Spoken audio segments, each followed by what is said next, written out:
Samajwadi party से विधायक मनोज पारस जी हमारे साथ मौजूद हैं। सर, मदरसों को लेकर सरकार ने एक फैसला किया है। विधेयक आपने भी सुना होगा कि उसको वापस ले लिया गया है और नया विधेयक लेके आ रहा है। देखिए, सर्वप्रथम आपके चैनल के सभी दर्शकों को मेरा नमस्कार, जय भीम, आदाब, सत श्री अकाल। आप जानते हैं कि भारतीय जनता पार्टी ये केवल वोटों की राजनीति करती है और ये इसलिए इस बिल को लेकर के आई है कि इसे कहीं ना कहीं हर चीज़ में हिंदू और मुस्लिम करना है। ये वोटों के तुष्टिकरण की राजनीति को लेना चाहती है, क्योंकि संविधान में सबको बराबर का हक है, चाहे हिंदू हो, मुस्लिम हो, सिख हो, ईसाई हो, कि उनको शिक्षा दी जाए। और समाजवादी पार्टी ये बिल इसलिए लेकर के आई थी कि मदरसों में जो शिक्षा दी जाए उसमें आधुनिक शिक्षा भी साथ में दी जाए। कंप्यूटराइजेशन उनका कराया गया, उनको हम लोगों ने जो उसके टीचर्स थे उनको वेतन भी दिया। तो इसलिए इस बिल को लेके आई थी कि उनके बच्चों को समान अधिकार मिले और वो समाज की बराबर पंक्ति में आके खड़े हों। अगर इनकी मंशा साफ होती तो इस बिल को ख़त्म नहीं करते, ये इस बिल को उसमें चेंजेस लाते, उसमें कुछ बदलाव करते और ये बताते कि इसमें ये कमी थी।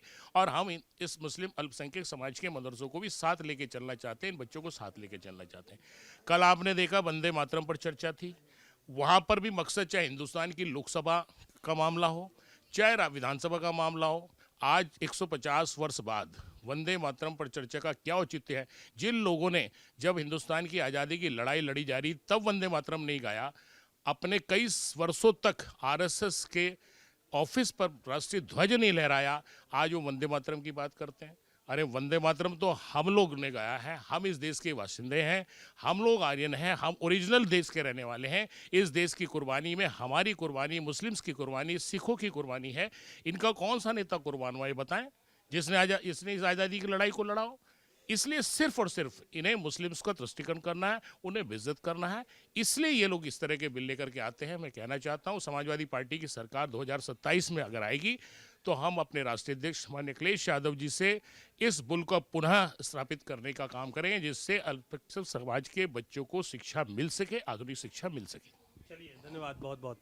मनोज पारस जी थे, उन्होंने मदरसों को लेकर कहा कि अगर समय बदलेगा, सरकार बनेगी तो ये बिल दोबारा हम लोग लेकर आएंगे।